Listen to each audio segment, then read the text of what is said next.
Assalamualaikum warahmatullahi wabarakatuh. Pemirsa Gapai Kemuliaan yang dirahmati Allah, apa kabar Anda hari ini? Semoga tentunya Anda senantiasa sehat dan selalu berada dalam lindungan Allah Subhanahu wa Ta'ala. Amin, amin ya Rabbal Alamin. Alhamdulillah, senang sekali hari ini saya Eva Yunizar kembali hadir menjumpai Anda dalam program kesayangan kita Gapai Kemuliaan. Selama 30 menit ke depan, insya Allah kita akan membahas masalah syariat di kehidupan sehari-hari yang tidak jarang masih banyak dari kita yang salah memahami ataupun mempraktekannya. Dan seperti biasa, tentunya saya tidak sendiri. Hari ini sudah hadir bersama saya di studio ada gurunda kita semua, Kiai Haji Muhammad Faiz. Assalamualaikum. Waalaikumsalam warahmatullahi wabarakatuh. Apa kabar, sehat Kiai? Alhamdulillah baik. Alhamdulillah. Nah, tentunya pemirsa, bagi Anda yang memiliki pertanyaan, silahkan Anda bisa kirimkan pertanyaan Anda baik berupa pesan teks maupun dalam bentuk video melalui nomor WhatsApp yang tertera di layar kaca. Anda juga berkesempatan untuk bertanya langsung kepada Ustadz melalui sambungan Zoom yang nanti secara teknis akan ditentukan oleh tim Gapai Kemuliaan. Nah, untuk bahasan pertama kita adalah apakah dengan baca basmalah daging yang haram bisa jadi halal? Nah, Kiai, biasanya sependek pengetahuan kita, binatang yang disembelih dengan mengucapkan nama asma Allah, dengan mengucapkan bismillah itu kemudian bisa menjadi halal. Nah, problemnya di saat kita makan di tempat umum, kita tidak tahu apakah daging itu kemudian disembelih dengan bismillah atau tidak. Nah, apakah di saat kita makan kemudian kita mengucapkan basmalah otomatis itu menjadi halal, Kiai? Nah, penjelasannya bagaimana ini? Jadi begini ya, para pemirsa yang membahas hal ini kita harus membahas dari awal dulu nih. Status hewan sesembelihan yang ketika disembelih tidak dibacakan basmalah. Itu adalah perbedaan pandangan yang cukup tajam antara dua kutub mazhab. Satu Imam Abu Hanifah, yang satunya ini mayoritas ulama. Mazhab Maliki, apalagi mazhab Syafi'i, dan juga mazhab Imam Ahmad. Apakah membaca basmalah itu syarat menjadi kehalalan binatang sesembelihan? Yang pertama, yang dipersyaratkan itu adalah yang menyembelih harus orang muslim. Nih, jadi harus orang muslim, tentu sudah mukallaf, sudah mengerti tata cara apa yang harus dia lakukan ketika menyembelih binatang, bagian mana yang harus dipotong, yang terpotong dan sebagainya. Yang kedua adalah basmalah nih. Imam Abu Hanifah itu adalah imam yang mensyaratkan bahwa bisa sembelihan itu tidak halal kecuali dibacakan basmalah. Sementara mazhab Imam Syafi'i dan juga riwayat yang cukup masyhur dalam mazhab Maliki dan mazhab Imam Ahmad, basmalah itu hukumnya sunnah. Nah, pertanyaannya, kenapa ulama beda nih? Padahal kan Qur'annya sama, hadisnya juga sama. Ini terkait dengan paradigma, bagaimana mereka memahami agama. Ini yang saya sering katakan Mbak Eva, kita ini tidak boleh berfatwa sendiri, harus ngaji, supaya tahu cara menetapkan satu hukum. Ayat Qur'annya jelas. Kata Allah, jangan sekali-kali kamu makan mimma lam yudhkarismullah, yang tidak disebutkan nama Allah. Berarti ayat ini mewajibkan semua sesembelihan harus membaca basmalah. Itu yang dipakai oleh Imam Abu Hanifah. Sementara ada banyak hadis nih, tadi itu ayat Quran, hadis yang Nabi mengatakan sesembelihan orang muslim, kalau yang menyembelih itu muslim, itu tidak perlu dipertentangkan apakah dia membaca basmalah atau tidak membaca basmalah.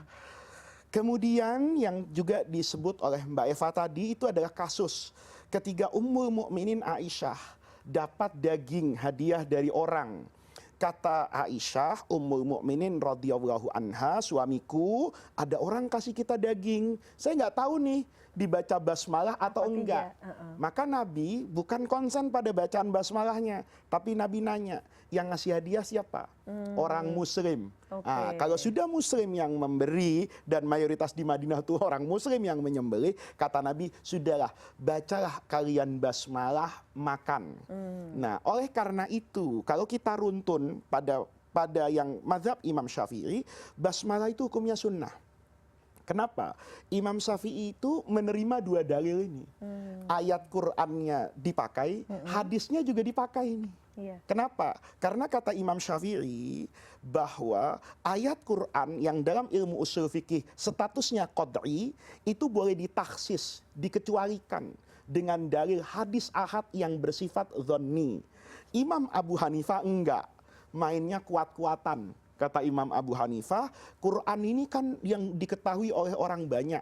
Sementara hadis yang diucapkan oleh Nabi tadi, yang tahu kan cuma beberapa orang. Iya. Tidak mungkin dong kita tinggalkan sesuatu yang disepakati oleh semua orang hanya berdasarkan riwayat beberapa orang. Iya. Namanya cara pandang nih. Iya, iya. Maka Imam Abu Hanifah mengatakan hadis itu boleh jadi mansuh, dihapus. Yang kuat ayat Quran, maka membaca basmalah menjadi syarat penyembelihan.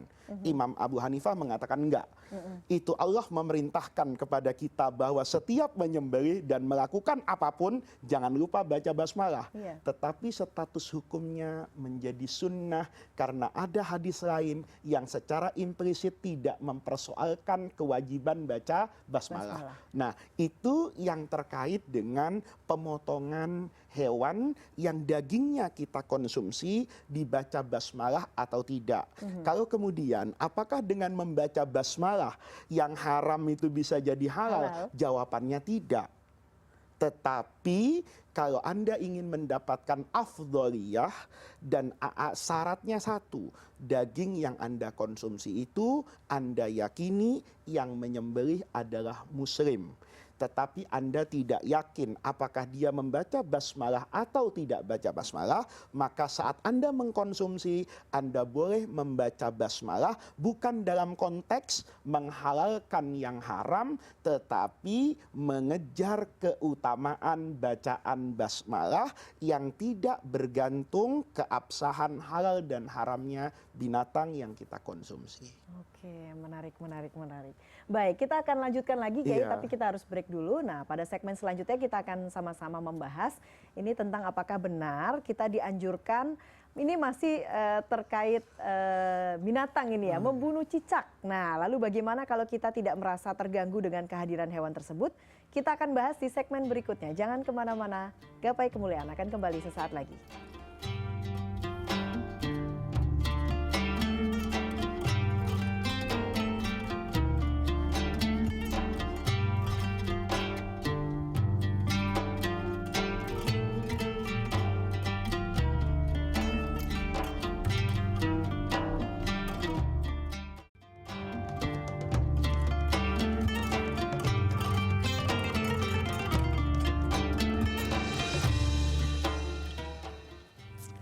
Ya, terima kasih Anda masih menyaksikan Gapai Kemuliaan. Kita lanjutkan kembali pembahasan kita bersama Kiai Haji Muhammad Faiz. Kiai, sebelum kita bahas masalah membunuh cicak ini, saya ingin melanjutkan kembali soal halal dan haram tadi.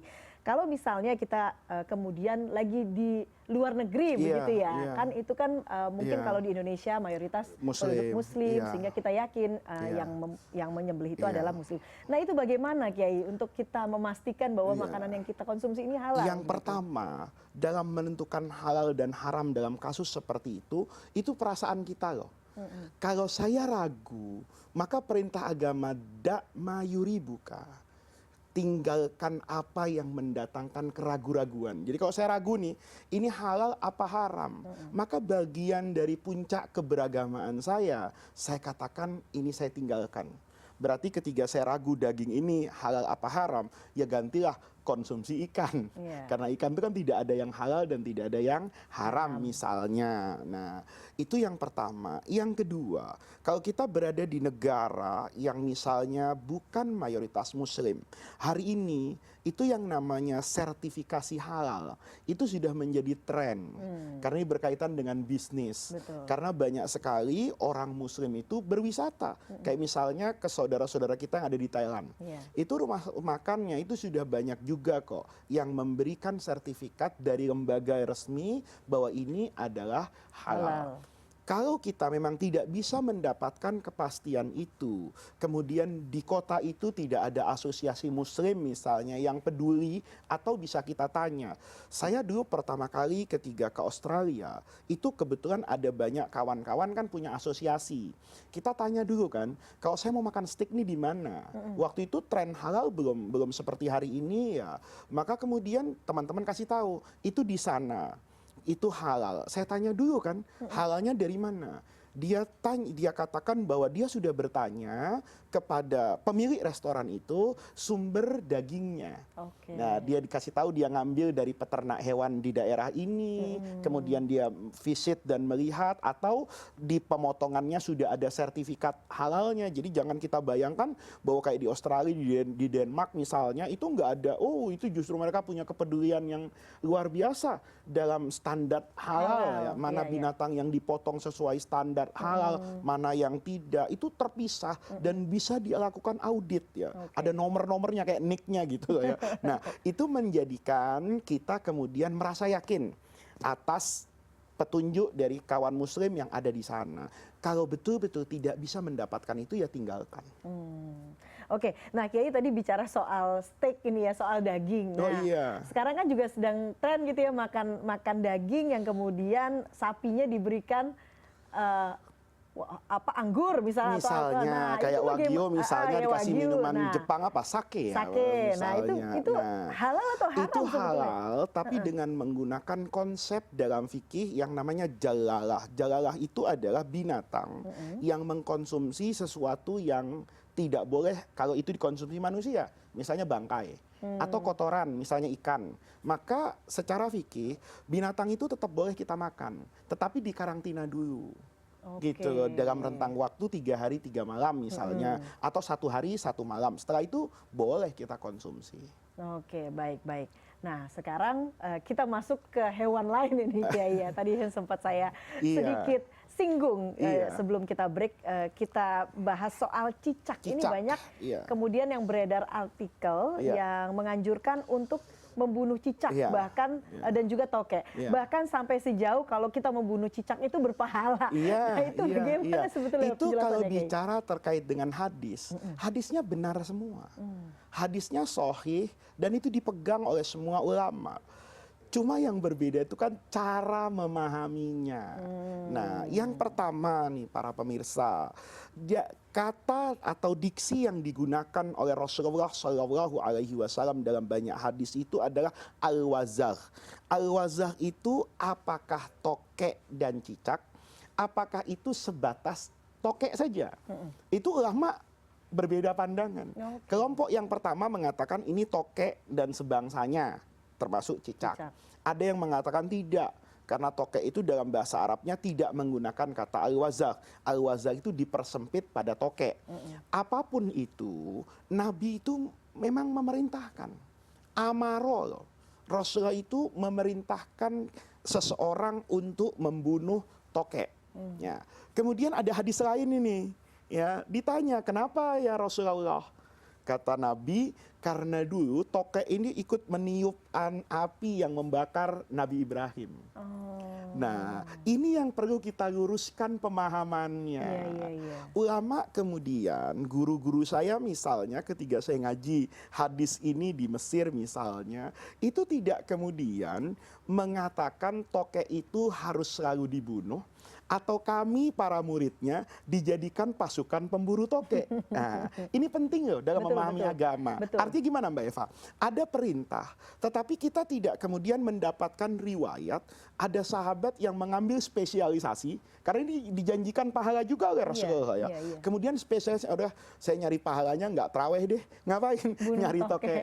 Kan tidak ada yang seperti itu. Nah, oleh karena itu kata ulama, kenapa Rasulullah itu memerintahkan membunuh tokek? Itu ada konteksnya. Konteks yang pertama adalah tokek itu menjijikkan. Cicak juga kan banyak loh, ya apalagi teman-teman yang wanita nih ya, kalau ditakut-takuti pakai cicak itu takut dia. Iya, betul. Sementara kalau ditakut-takuti pakai harimau, itu belum tentu takut. Didekati buaya juga nggak takut gitu kalau buaya darat. Aduh, Tapi kalau buaya darat. ini ditakut-takuti dengan cicak itu takut. Iya, Nah, iya. karena dia secara tabiat kemanusiaan tuh jijik ngelihatnya. Apalagi konteksnya kan di dalam rumah. Mungkin kita sedang makan, ya ngelihat binatang yang seperti itu kan tidak merasa nyaman. Maka kata ulama, yang dibunuh tuh idza takatsarat. Kalau dia jumlahnya banyak di rumah, mengganggu, maka kemudian Nabi amaro. Kata Nabi, daripada kamu punya rasa ketakutan, kecemasan, jangan sampai nih ya, malam dalam konteks tertentu kamar mandinya di luar. Dia mau tahajud takut ada Karena ada tokek. tokek. Daripada tokek itu menghalangi kamu sholat, bunuh saja. Gitu, karena kemanfaatannya kan juga tidak besar. Tetapi tidak kemudian ini dipahami bahwa tokek itu diburu, kemudian dikucilkan dan dimatikan, tidak juga. Iya. Buktinya apa Mbak Eva? Saya punya banyak orang alim, di rumahnya ada tokek. Tidak pernah ketika saya ngaji, kemudian ngaji kita berhentikan dulu. Ada apa guru? Ini ada pahala nih besar. Enggak lah. Karena dia rasakan itu tidak mengganggu. Nah, yang seperti ini tentu kan berbeda dengan datangnya kucing gitu kan. Kita mengusir kucing dari rumah, itu kan tidak seperti mengusir tokek dari rumah. Beda kan, kucing itu lebih mudah misalnya. Iya. Sementara tokek itu dipegang saja rasanya sulit untuk kita berani memegang seperti itu. Itu yang harus kita pahami. Iya, jangan sampai kemudian jadi pemburu tokek itu ya Iya, kan. dan ini kaitannya Mbak Eva kalau waktunya masih ada ya misalnya. Ini terkait dengan beberapa binatang lain. Kita banyak sekali menghadapi ya perilaku muslim itu yang sebetulnya tidak selaras dengan ajaran agama. Kalau ada anjing misalnya, itu dilempari dengan batu. Iya. Kan tidak begitu. Anjing itu Allah jadikan dalam mazhab Imam Syafi'i misalnya air liurnya najis. Iya. Makanya tidak dianjurkan untuk ada di rumah. Karena nanti akan mengganggu keabsahan sholat kita. Iya. Yang disyaratkan baju, pakaian, badan itu harus dalam kondisi apa ini? Suci. Tapi tidak kemudian anjing itu dimusuhi. Iya. Menyayangi anjing itu juga mengantarkan kita ke surga loh. Kan ada kan perempuan yang dikatakan pada masa lalu bekerja sebagai pelacur, melakukan perzinaan. Tapi nanti pelacur ini masuk surga dengan wasilah memberi minum seekor anjing. Itu Iya. menunjukkan bahwa agama ini yang dikatakan rahmatan lil alamin, dia membawa untuk itu semua. Tetapi dalam konteks tertentu dia tidak boleh mengalahkan manusia. Karena hewan itu memang Allah ciptakan untuk kemaslahatan dan kepentingan umat manusia. Baik, baik, baik. Baik, Kiai, kita harus break dulu. Kita akan lanjutkan sesaat lagi. Pemirsa, setelah ini kami akan kembali dengan pembahasan. Ini soal membacakan talqin untuk orang yang meninggal dunia. Nah, sebenarnya mentalkin itu sebaiknya dilakukan sebelum atau seseorang itu sudah meninggal dunia. Kita akan lanjutkan pembahasan di segmen berikutnya. Jangan kemana-mana, Gapai Kemuliaan akan kembali sesaat lagi.